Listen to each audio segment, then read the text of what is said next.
मित्रांनो नमस्कार. MPSC कट्टा नांदेड या यूट्यूब चॅनलवरती आपल्या सर्वांचं पुन्हा एकदा स्वागत आहे.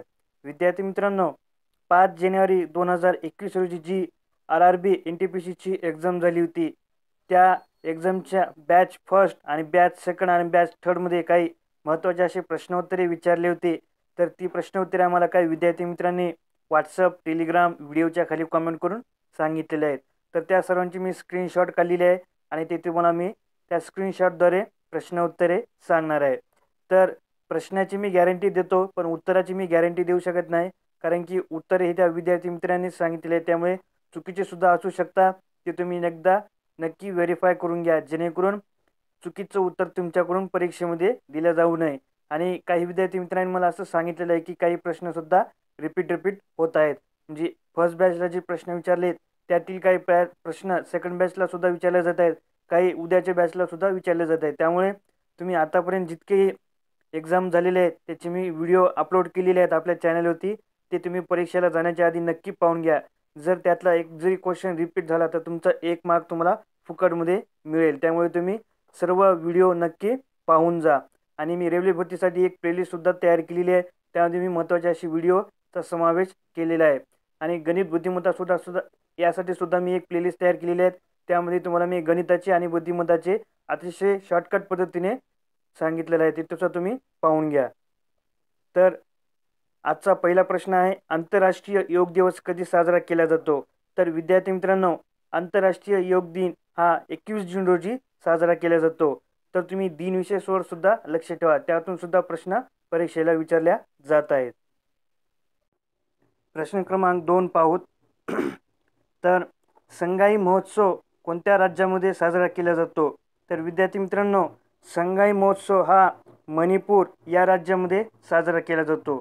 तर तुम्हाला महोत्सव, सण, उत्सव यावरती सुद्धा प्रश्न पडत आहेत. ते सुद्धा मी GKच्या टॉपिकमध्ये कव्हर केलेले आहेत. ते सुद्धा तुम्ही नक्की पाहून घ्या. आणि यासाठी मी एक दिनविशेषवरती एक विशेष व्हिडिओसुद्धा अपलोड केलेला आहे. तो तुम्हाला थोडं शोधावं लागेल. त्यासाठी तुम्हाला मराठीमध्ये दिनविशेष बाय MPSC कट्टा नांदेड असं सर्च करावं लागेल, तर तुम्हाला व्हिडिओ मिळून जाईल. तो तुम्ही पाहून घ्या. त्यामध्ये मी पुन्हा 12च्या 12 महिन्याचे सण आणि महत्त्वाचे उत्सव तारीखसहित राज्यस्तरीय, राष्ट्रीय, आंतरराष्ट्रीय सगळे दिनविशेष त्यामध्ये मी घेतलेले आहेत. त्यानंतरचा प्रश्न क्रमांक 3, 2019 साली 11वी ब्रिक्स परिषद, शिखर परिषद कोणत्या देशामध्ये पार पडली होती? तर जी शिखर परिषद झाली होती ती ब्राझील या देशामध्ये पार पडली होती.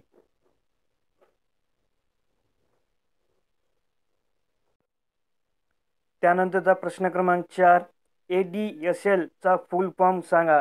तर हा जो प्रश्न आहे तो कॅम्प्युटर रिलेटेड प्रश्न आहे. तर ADSL चा लॉंग फॉर्म असेल ॲस्मॅट्रिक डिजिटल सबस्क्रायबर लाईन. तर हा जो आहे तो तुम्हाला नेटवर्क या टॉपिकमध्ये भेटून जाईल, कॅम्प्युटर रिलेटेड. तर तुम्ही कॅम्प्युटर रिलेटेड सुद्धा प्रश्न उत्तरे नक्की वाचून जा. त्यानंतर प्रश्न क्रमांक 5, सरहद गांधी कोणाला म्हणतात? तर खान अब्दुल गफार खान यांना सरहद गांधी या नावाने ओळखले जाते. प्रश्न क्रमांक 6, कोरोमंडल किनारपट्टीला लागून असलेल्या 2 राज्याची नावे सांगा. तर विद्यार्थी मित्रांनो, कोरोमंडल किनारपट्टी तुम्हा सर्वांना पहिले माहीत असली पाहिजे. तर तुम्ही जर सुरुवातीला भारताचा मॅप असा डोळ्यासमोर ठेवला, तर ही जी किनारपट्टी आहे, म्हणजे आपल्या जे राईट साईडला आहे, नकाशाच्या राईट साईडला आहे, त्याला आपण पूर्व दिशा म्हणतो. जे पूर्व किनारपट्टी आहे भारताची, तिथे जे राज्य लागतात त्या राज्याची जी किनारपट्टी लागते समुद्राची, त्याला कोरोमंडल किनारपट्टी असे म्हटलेले आहे. तर त्याला आंध्र प्रदेश, तामिळनाडू हे 2 राज्य लागून आहेत. ऑप्शनमध्ये हे 2 राज्य दिले होते. या व्यतिरिक्त सुद्धा ऑप्शनमध्ये इतर राज्य देऊ शकतात. त्यामुळे जे पूर्व किनारपट्टीवर राज्य आहेत ते तुम्ही एकदा पाहून घ्या. प्रश्न क्रमांक 7, 1857च्या उठावाची सुरुवात कुठून झाली? तर विद्यार्थी मित्रांनो, तुम्हा सर्वांना 1857चा उठाव तुम्ही वाचला असेल आणि व्यवस्थितरित्या वाचला असेल. मंगल पांडेचं कार्य तुम्हाला माहीत असेल. तर मंगल पांडेंनी सगळ्यात आधी जी उठाव केला होता तो मेरठ या ठिकाणाहून केला होता. त्यामुळे इतिहासावरती सुद्धा प्रश्न उत्तरे विचारल्या जात आहेत. प्रश्न क्रमांक 8 पाहूत. सर्वात मोठी सरकारी बँक कोणती आहे? तर विद्यार्थी मित्रांनो, भारतामध्ये सगळ्यात मोठी सहकारी बँक म्हणजे SBI आहे. सरकारी वेगळी आणि सहकारी वेगळी. सहकारी म्हणजे कॉर्पोरेशन बँक आणि सरकारी म्हणजे गव्हर्नमेंट बँक, म्हणजे की राष्ट्रीयकृत बँक असते, नॅशनलाइज्ड बँक असते, ती म्हणजे SBI. भारतामध्ये सगळ्यात मोठी बँक कोणती आहे तर SBI, state bank of India. तर ही भारतामध्ये सगळ्यात मोठी सरकारी बँक आहे. प्रश्न क्रमांक 9, सरदार सरोवर हे धरण कोणत्या नदीवरती आहे? तर सरदार सरोवर हे जे धरण आहे ते एकूण 4 राज्याच्या सीमेमध्ये आहे. त्यामध्ये सगळ्यात मुख्यतः म्हणजे गुजरात, महाराष्ट्र, त्यानंतर राजस्थान आणि त्यानंतर मध्य प्रदेशची काही भाग येतो. तर सगळ्यात जास्त भाग जो येतो तो गुजरात राज्यामध्ये येतो आणि ती जी धरण आहे ते नर्मदा नदीवरती आहे आणि ती जी स्टॅच्यू ऑफ युनिटी आहे ते एका बेटावरती स्थापन केलेली आहे. तर त्या बेटाचं नाव आहे साधू बेट. तर त्या बेटाला साधू बेट या नावाने ओळखल्या जातात. हा सुद्धा तुम्हाला प्रश्न विचारला जाऊ शकतो. प्रश्न क्रमांक 10 पाहूत. 1962 मध्ये झालेल्या भारत चीन युद्धानंतर कोणत्या भारतीय मंत्र्यांनी राजीनामा दिला होता? तर विद्यार्थी मित्रांनो, 1962 मध्ये जे भारत आणि चीन यांचं युद्ध झालं होतं त्या युद्धानंतर एका राजकीय मंत्र्याने म्हणजे भारताचे संरक्षण मंत्री होते VK कृष्ण मेनन यांनी आपला पदाचा राजीनामा दिला होता. हा सुद्धा पॉईंट तुम्ही लक्षात ठेवा.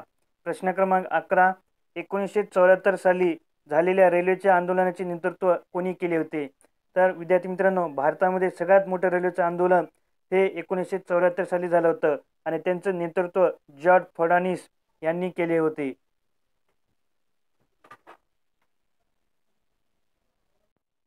त्यानंतरचा प्रश्न आहे प्रश्न क्रमांक 12, इंटरनेटचा वापर करण्यासाठी कशाची आवश्यकता असते?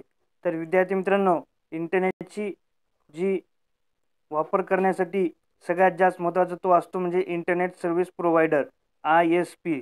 जे तुम्ही मोबाईलमध्ये सिम कार्ड वापरता ते कोणत्या कंपनीचं सिम कार्ड आहे त्यालाच आपण इंटरनेट सर्व्हिस प्रोव्हायडर म्हणतो. म्हणजे एक विशिष्ट कंपनी असते जी की इंटरनेटचा वापर आपल्याला करण्याची परवानगी देते, त्याला आपण ISP असे म्हणतो. त्यानंतरचा प्रश्न आहे प्रश्न क्रमांक 13, मुंबई ते ठाणे दरम्यान रेल्वे सेवा कधी सुरू झाली? तर विद्यार्थी मित्रांनो, मुंबई ते ठाणे दरम्यान जी पहिली रेल्वे धावली होती ती 16 एप्रिल 1853 या दरम्यान धावली होती. प्रश्न क्रमांक 14, गरिबी हटाव हा नारा कोणी दिला? तर गरिबी हटाव हा जो नारा आहे तो इंदिरा गांधी यांनी दिला होता. त्यानंतरचा प्रश्न आहे पुढीलपैकी कोणती अँटीव्हायरस सॉफ्टवेअर कंपनी आहे?